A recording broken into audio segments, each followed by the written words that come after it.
Welcome to In the Green Room. We're here with Jentezen Franklin. And Jentezen, you're a big Twitterer. You got tons of followers. I'm going to talk to you today about your top 3 Twitters of 2013. Okay. I kind of stalked your Twitter page and I figured out what people really responded to that you Twittered this year. So I'm going to start with number 3. You Twittered this in January. You said, "Why is it people who do the least criticize the most? Criticism is the death gargle of a non-achiever. Let's fast criticism be nice." Why do you think that was such a popular tweet? I don't know. It sounds like I was ticked off that day, but I think everybody can relate to having haters. You know, there's always people, especially with social media, that take these shots. They don't have to identify themselves. They can say anything they want to say. And it's so easy to criticize people. And I think particularly that one, I've noticed how many ministries were under attack by other ministries. Wow. You know, it's like, if they're doing something good, Jesus said, if they're not against me, they're for me. That's good. And, why do we feel like we've got to be God's police all the time, attacking different ministries?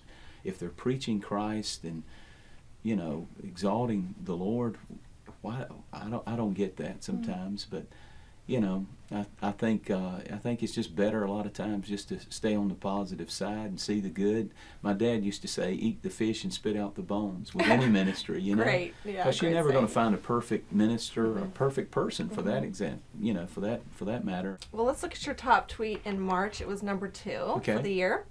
"If it wouldn't keep you from work Monday, it shouldn't keep you from church Sunday. No more excuses. Let's have church."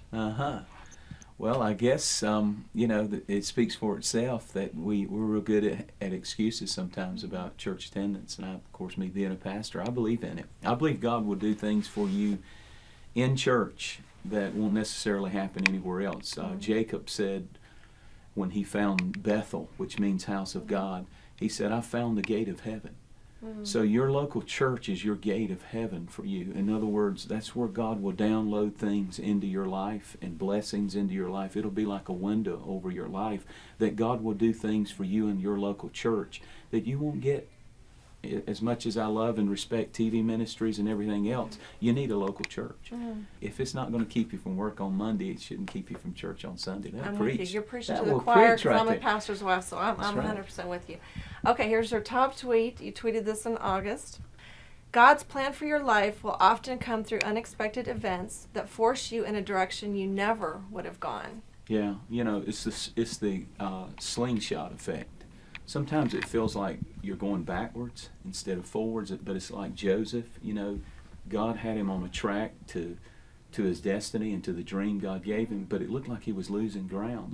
Okay, you're going to fulfill this dream, and then he takes a step back and he gets thrown into a pit, and then he takes a step back and he gets thrown into prison, and then he gets falsely accused.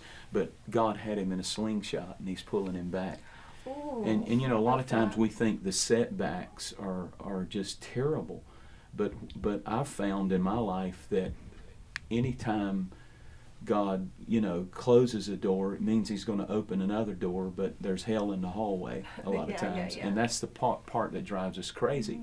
But if we can ever just remember that nothing happens by chance, that hell's not in charge of anything in our life, God is. We're in His hands. He's ordering our steps and our stops and our setbacks. So good. I love the slingshot analogy. Awesome. Well, thank you for joining us in You're the so green welcome. room.